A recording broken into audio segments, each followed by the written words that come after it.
Bem, saudamos a todos com a paz do Senhor. Graças a Deus por mais uma oportunidade aqui na EBD na web.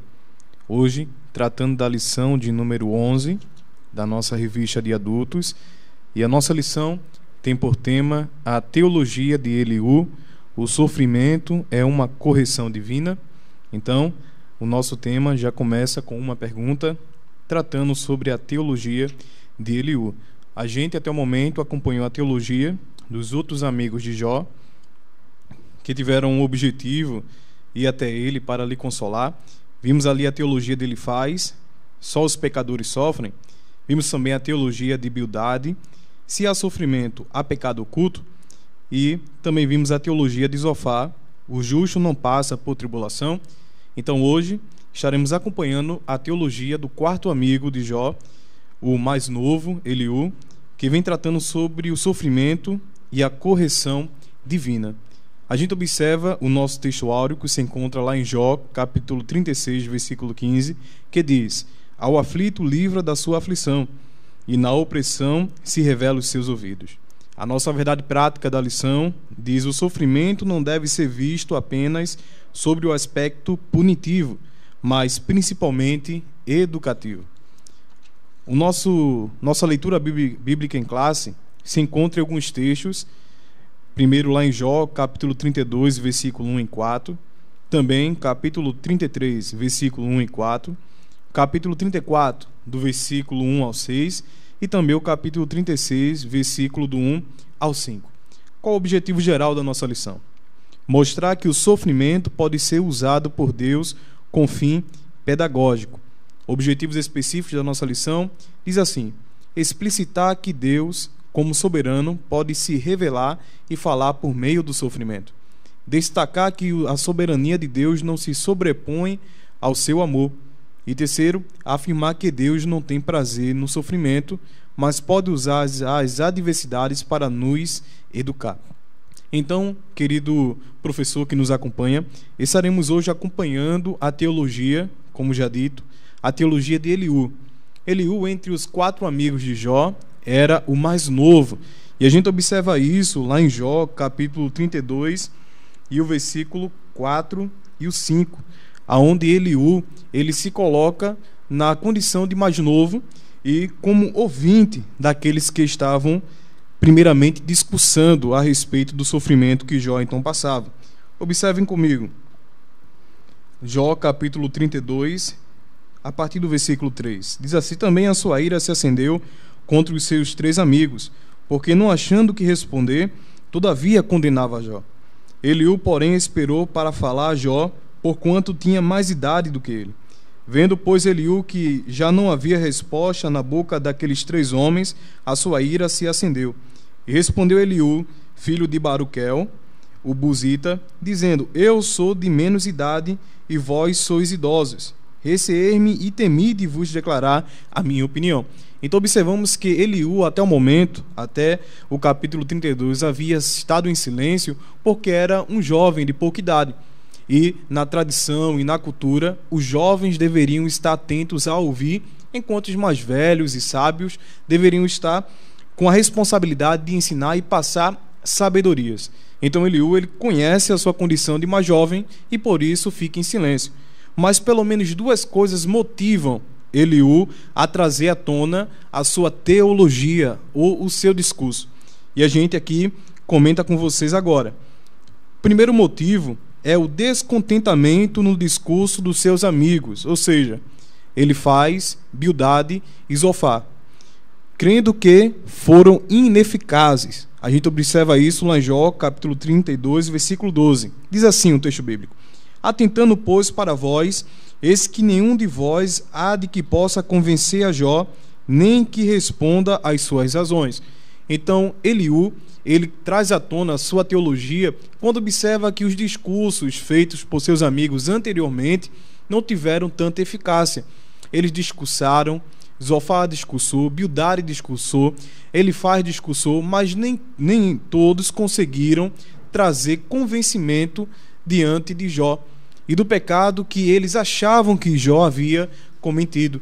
Então isso traz indignação para Eliú E agora ele vai trazer à tona o seu discurso para mostrar àqueles que antes discursaram de que forma deveriam colocar a sua fala, o seu discurso e o seu conteúdo teológico, para que Jó viesse de fato a se arrepender dos seus pecados. Então, o primeiro motivo que levou Eliú a trazer à tona o seu discurso teológico foi a ineficácia dos discursos anteriores feitos pelos seus amigos. E o segundo motivo que levou Eliú, melhor dizendo, a trazer também à tona e expor seu conteúdo teológico foi para censurar a confiança de Jó e a sua segurança na sua própria justiça. Então, semelhantemente aos amigos que antes discursaram, Eliú também parte do pressuposto de que Jó estava em pecado. Eliú também achava que Jó havia cometido algum delito diante de Deus, havia falhado e pecado contra Deus. Então, Jó se assemelha aos seus amigos também nessa ideia, achando que em Jó deveria ter um arrependimento verdadeiro. Mas sabemos que Jó não havia pecado nenhum, porque os textos bíblicos no início do livro de Jó deixam claro que tanto no testemunho aqui na terra, Jó era um homem reto, fiel e temente a Deus, e também um testemunho do próprio Deus a respeito de Jó trazia também essas qualificações para a vida dele, dizendo que ele era reto, temente e fiel a Deus. Então observe dois motivos que levaram Eliú a trazer e expor a sua teologia sobre o sofrimento. Primeiro, a ineficácia dos discursos anteriores dos seus amigos, e segundo, para censurar o pecado que ele achava que Jó havia cometido. E a gente vai observar a nossa lição propriamente dita, observando os pilares da teologia de Eliú. E o primeiro pilar da teologia de Eliú é o sofrimento como uma forma de revelar a Deus. E a gente observa isso no primeiro ponto. E ele fala que Deus é soberano. Está lá em Jó, capítulo 33, versículo 14 e o 15. Vale a pena a gente ler. Diz assim: antes Deus fala uma ou duas vezes, porém ninguém atenta para isso. Em sonho ou em visão noturna, quando cai sono profundo sobre os homens e adormece na cama. Então a gente observa que através do sofrimento, dentro da teologia de Eliú, Deus ele se revela e se comunica com o homem. E a gente observa que Jó ele estava requerendo de Deus alguma resposta para o seu sofrimento. A gente observa isso lá no versículo 11, versículo 12 do capítulo 33, que diz assim: põe no tronco os meus pés e observa todas as minhas veredas. Eis que nisso não tem razão. Eu te respondo, porque maior é Deus do que o homem. Versículo 13: por que razão contendes com ele, sendo que não responde acerca de todos os seus feitos?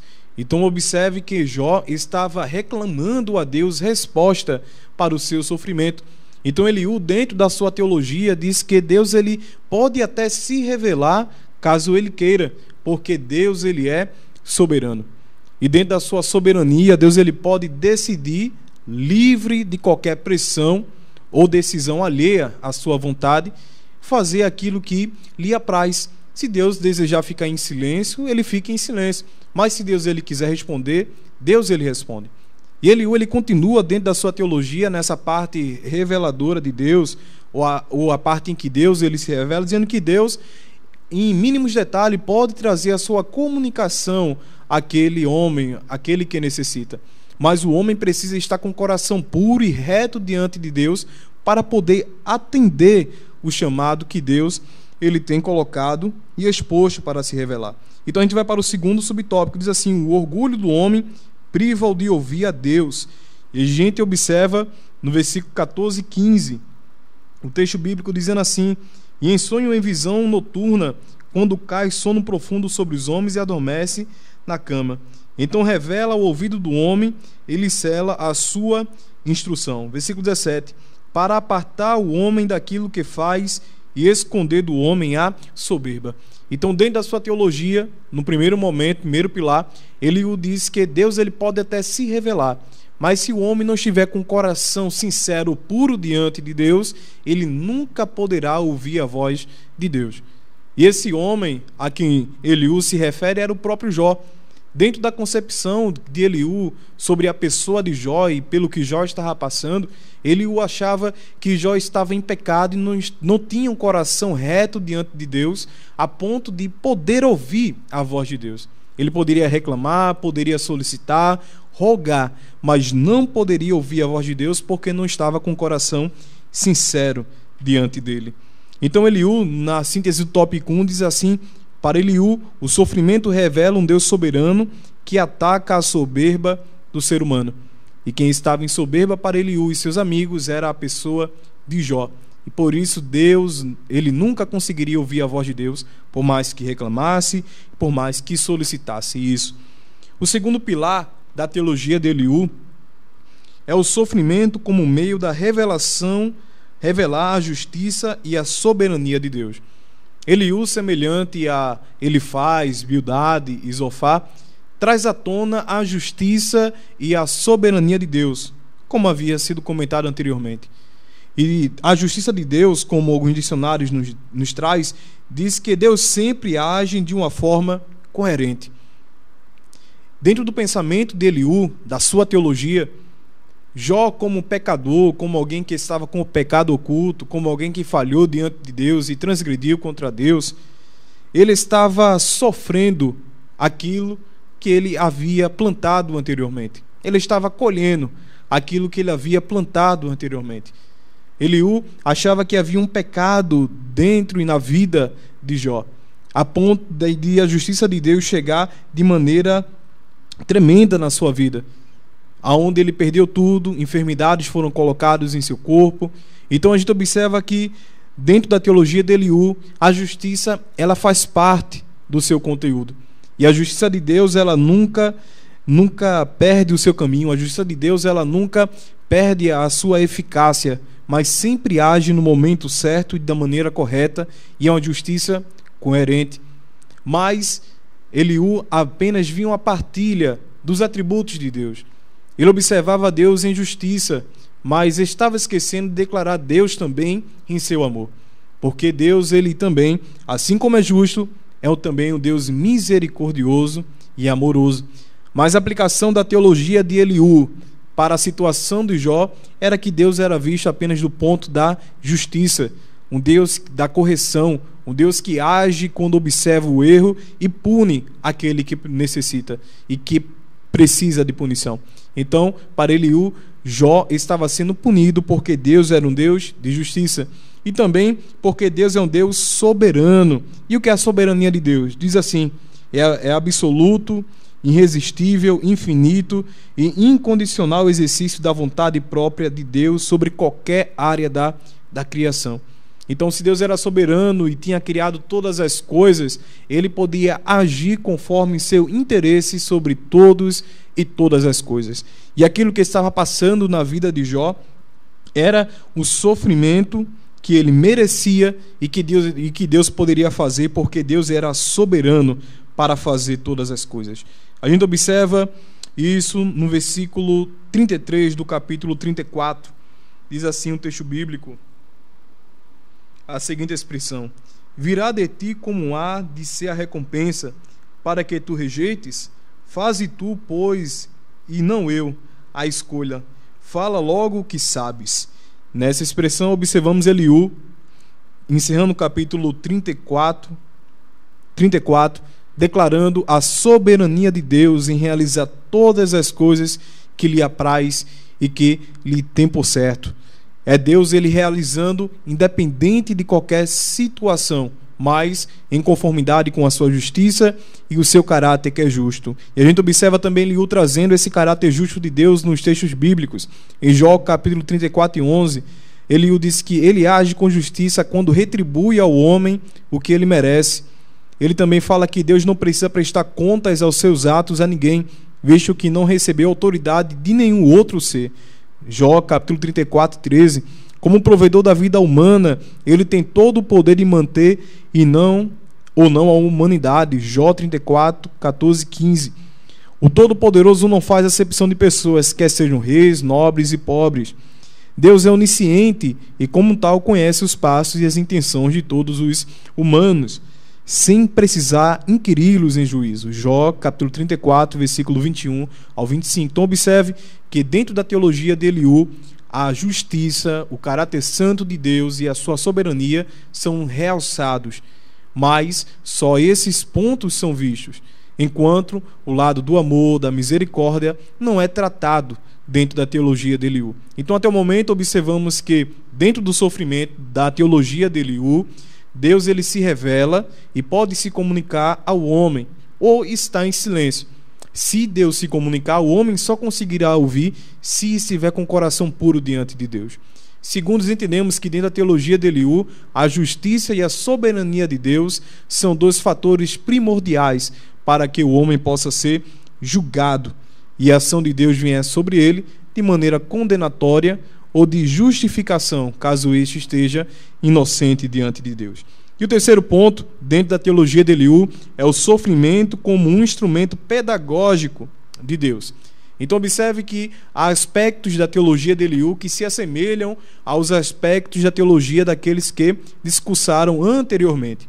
Mas, quando chegamos no tópico 3 da nossa lição, observamos agora um ponto em que Eliú traz a mais dentro da sua teologia. É considerar o sofrimento como um instrumento pedagógico, um instrumento de ensino, de disciplina, que Deus ele utiliza para todos os santos. E a gente vai observar isso na leitura do texto áureo que a gente realizou lá em Jó, capítulo 36 e 15, diz: ao aflito livra da sua aflição, e na opressão se revela os seus ouvidos.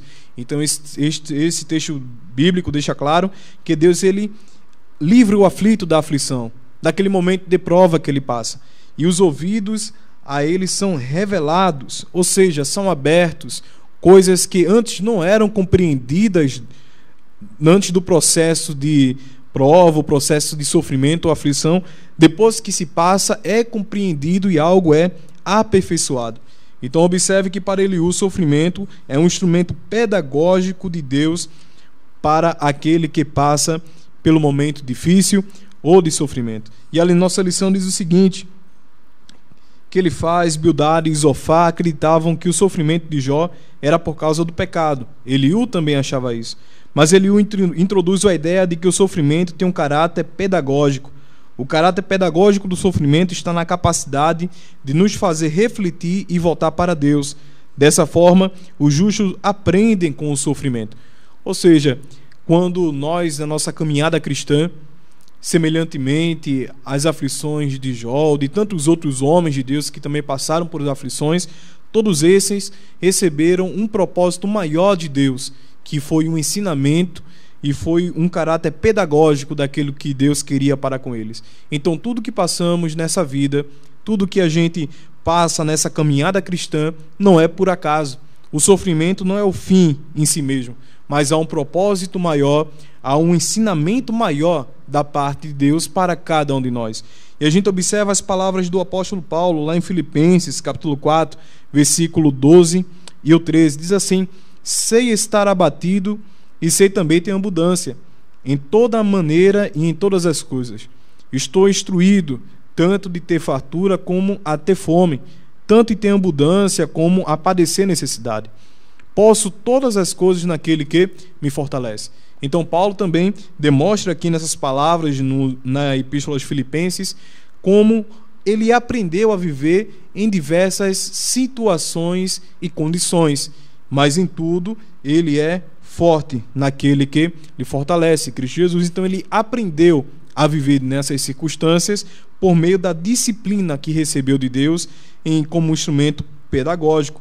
A gente observa também o próprio Jó, que depois de ter passado pela aflição, pelas percas, pelos choros e lágrimas, observamos Jó lá no capítulo 42, dizendo a seguinte expressão, a partir do versículo 1. Então respondeu Jó ao Senhor, dizendo: bem sei eu que tudo podes, e que nenhum dos teus propósitos pode ser impedido. Quem é este que sem conhecimento encobre o conselho? Por isso relatei o que não entendia, coisas que para mim eram inescrutáveis, o que eu não entendia. Escutar-me, pois, e eu falarei. Eu te perguntarei, e tu me ensinarás. Com o ouvido dos meus ouvidos ouvi, mas agora te veem os meus olhos. Então observe que depois de tudo aquilo que Jó tinha passado, as aflições da sua vida, todas as percas, adversidades e prejuízos, no final de tudo, ele entende que ali estava um caráter pedagógico e ensinador de Deus para a sua vida. E aquilo que ele não entendia, agora passou a entender, compreender, e aquilo que ele precisa compreender ainda mais, ele está na disposição de Deus para aprender e assim ser aperfeiçoado nos ensinos de Deus, em seus instrumentos pedagógicos. Então essa é a teologia de Eliú, uma teologia voltada para a justiça e a soberania de Deus, uma teologia que diz que o sofrimento, Deus ele pode se revelar, mas é necessário que o ouvinte esteja atento e com o coração reto e sincero diante dele. E também diz que o sofrimento é um instrumento pedagógico de Deus para realizar a sua vontade, os seus propósitos. E aqui a gente conclui a nossa lição e que Deus assim lhe abençoe e lhe dê mais um domingo abençoado em seu ensino em classe. Deus abençoe a cada um. Amém.